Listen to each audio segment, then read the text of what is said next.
1,200 years ago, the Vikings emerged from the cold North Sea as beasts, unleashed upon an unsuspecting world. They came from the land of the fjords, a land difficult to cultivate and where rivalries between clans were fierce. They came from the land of the fjords, a land difficult to cultivate and where rivalries between clans were fierce. The land of fjords and bitter clan rivalries is present-day Scandinavia, and they left behind legends of their violence and their courage, sagas of exploration and conquest, and treasures buried in their Scandinavian lands. In 1880, Norwegian archaeologists made an extraordinary discovery, opening a window into the past and revealing treasure for the first time. In 1880, Norwegian archaeologists made an extraordinary discovery, opening a window into the past and revealing for the first time how Vikings lived and died. They found fragments of strange tools, jewelry, and wooden sculptures. The Vikings went from being a marauder culture from the north, with horned helmets and wood carvings. From a culture of marauders from the north, with horned helmets and plagues raining down on Europe, to a people with a civilization as complex as ours. A civilization as complex and artistic as any of the Europeans of the time. A single excavated object, but a series of burials throughout Scandinavia reveal more about the Norse Viking people than any other funeral container buried like a tomb and filled with the goods that its owner needed for his journey to the afterlife.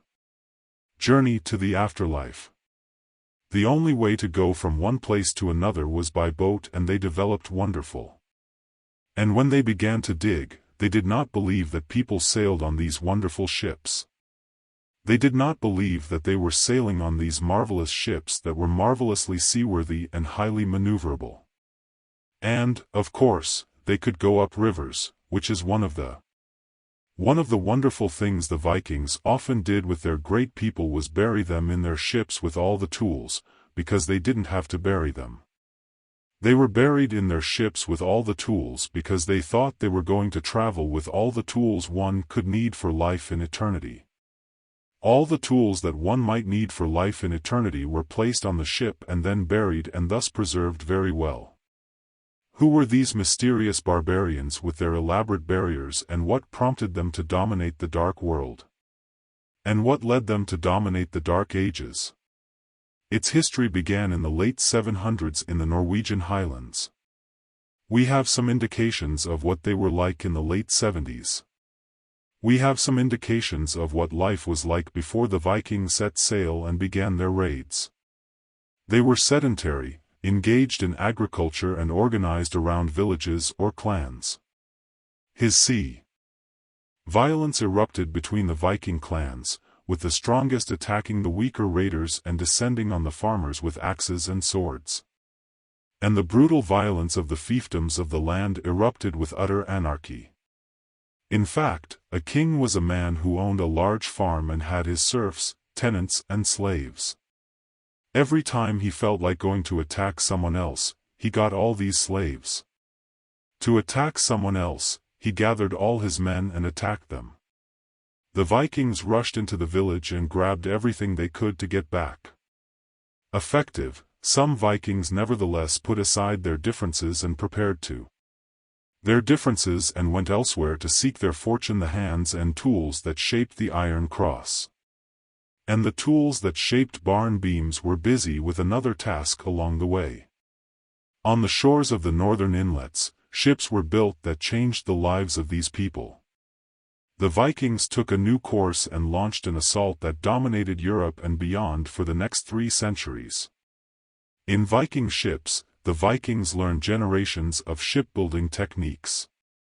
Without the Viking ship, there would have been no Vikings. And it is the evolution of this technology that has allowed them to make history over time. It was the evolution of this technology that allowed them to make history by learning how to build ships strong enough to cross the North Atlantic. That's really what gave the Vikings their long range.